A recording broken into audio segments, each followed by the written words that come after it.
Yo, what's up, guys? So we're gonna watch a video of why nobody wants to work anymore, and I believe this video got a lot of points on why nobody wants to work anymore. There's so many valid reasons on why, and it feels like we're just getting screwed over with the whole work thing. We're never really rewarded for this. So, let's go ahead and get into this and see what you guys think. Out of touch corporate executives hiring minimum wage workers, or the trust fund baby who is angry that their gym is busy in the middle of the day. Nobody wants to work anymore. Of course Now, not. I really hate to say this, but by looking at the numbers, they might have a point. Labor force participation is approaching generational lows even after the pandemic, while labor force participation amongst men specifically is the lowest it has ever been. These declines have been happening at the same time that unemployment is theoretically quite low, which, if the economists are to be believed, means it should be easy for people who want to get a job to get a job, right? Well, not quite. And these numbers are confusing at best, or downright misleading at worst. Is people just don't want to go to There was work. a poll I read a long time ago. Only like 18%. See, I see the real big issue with this is the fact that it's the old boomers and the Gen X. I'm not gonna say all of them, and I'm not point blaming every single one of them, but most of the time is with everything that's going on in the world, with inflation and with all the prices being so high that you can't afford anything, the wages are not matching up with all the things that you need.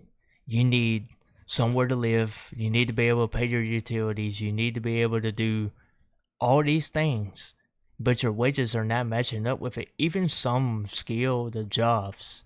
I've done blue collar work for a few years, and it seems like it never really rewarded for me for the skill that I developed and the skills that I picked up over time. And due all respect to every blue collar man out there, it doesn't matter. Is at the end of the day, even the skilled guys are getting underpaid too. Yeah, you might get lucky and you might be very blessed and get a high paying job around $30-$40 an hour for a skilled job, but then you're still stuck not being able to afford certain things. Of course you don't want to work. All we do is sit here and work just to survive. We don't work to live at all. You're putting 50, 60 hours of work in, and I've seen people put in 70, 80 hours in one freaking week, and you telling me that they're only surviving off that. And it's just one of those things. It's hard for us to even live when you can't even have your wages match up with the prices. Percent of Americans feel engaged when they're at work. I hate my job! The signs are everywhere. Businesses, especially restaurants, need employees and they need them Dude, now. less than 20% Pay of the them country more. likes their fucking job. Okay, so there are two general schools that people fall into when they see that nobody wants to work anymore. The first group are wealthy executives, business owners, or just people who have always worked incredibly hard who don't like that jobs are going unfilled. So they blame it on lazy young people who would rather sit around all day smoking cones and watching skibbity toilets. The second school of thought agrees that yes, people don't want to work. They don't want to work demeaning jobs where they won't get paid enough to support a decent quality of life. It's nice when two groups who are so different can agree on something. So really, the only thing left is to work out why people don't want to work. Now, in most cases, the jobs that nobody wants to work fall into one of three categories. The first are jobs that are just paying well below market rates given the experience or the location required. Businesses aren't going to be able to fill a full-stack senior development role in Silicon Valley for $50,000 a year plus equity in their questionable pre-seed startup, but there are still plenty that try. Even entry-level jobs that pay minimum wage in very high cost of living areas are going to be much harder. See, the thing with that is that the older generations are not understanding. A lot of people did struggle. I mean, you're going to struggle just being on this planet.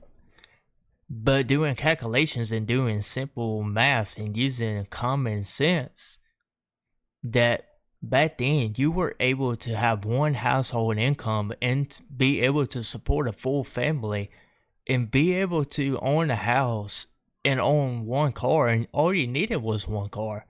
And you was able to afford these things as a man and as a father and a husband. it is so hard for me to be able to support my family. And don't get me down to the line, but it's possible, but we won't have anything at all. So it leads to my wife working because we can't afford anything. If it was just me working, I'm up in the 20s with the wage wise, and it doesn't make any sense because it's just not affordable to be able to keep up with a whole house and be able to take care of my kids and take care of my wife and take care of a house. We still rent, and we don't owe anything really but the 2 cars that we have. And it's just, people can't just comprehend, or the older generations just can't comprehend the fact that we just can't afford to live like they did. And if you actually search it up on Google or search it wherever you want to, you're going to see that minimum wage was able to put food in their bellies, afford their apartment, afford to put gas in their car, and still have a little left over to go out and do whatever they wanted on their free time when they wasn't working. So you can't tell me I'm lying. Harder to fill in a city where even finance bros are living in shared housing. Now, hot take alert.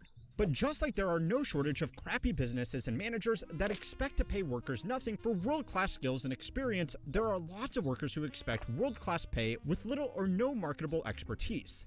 One of the most insightful pieces of data on this issue is this recent survey right here.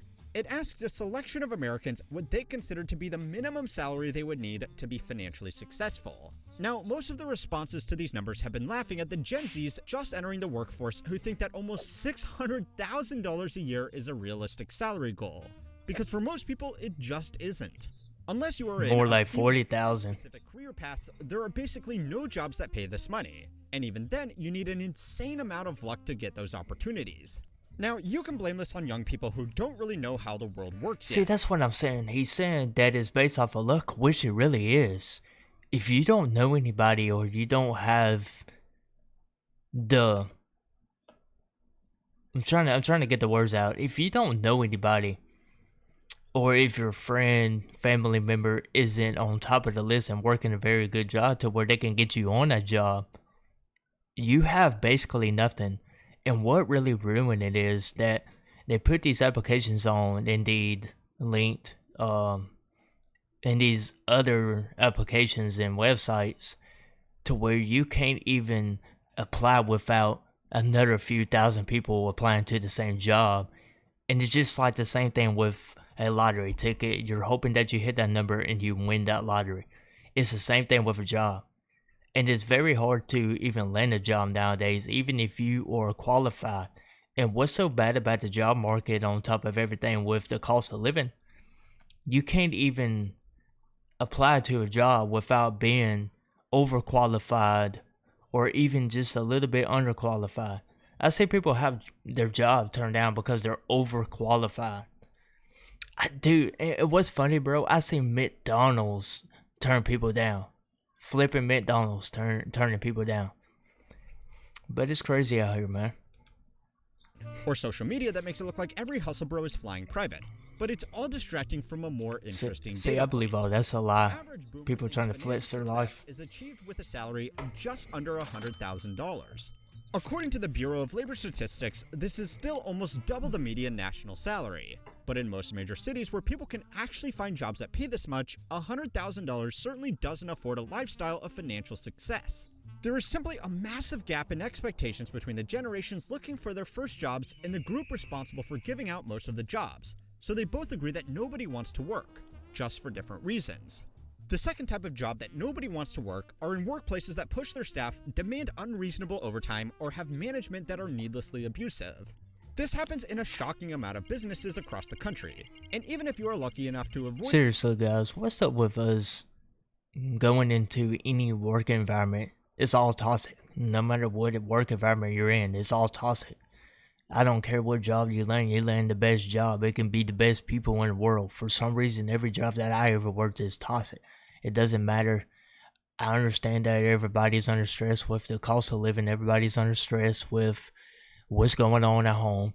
And then they get all this stress piled on top of them by their boss, by the owner of the business, it does not give an excuse to be toxic. And a lot of people are toxic in all work environments. I have not seen one that wasn't toxic. And stay away from the jobs. And I know it's hard if you don't have one, but the best thing is stay away from jobs when they say we are like family. That's the worst freaking job environment you can ever get in. That's the toxic of all. So stay away from those. A boss that thinks shouting is an effective motivation tool, you have probably worked some overtime out of fear of losing your job or being reprimanded. According to a 2023 workplace survey, the average full-time worker across the country studied is now putting in an average of 9.2 hours of unpaid overtime. These jobs often don't have much trouble finding people to start, but they do struggle with high staff turnover. The third are simply jobs that never actually existed. You probably all know about ghost jobs by now. But even if you really do want to work, there is a good chance that most of your applications are just going to build out a workforce database, not to actually be considered for employment.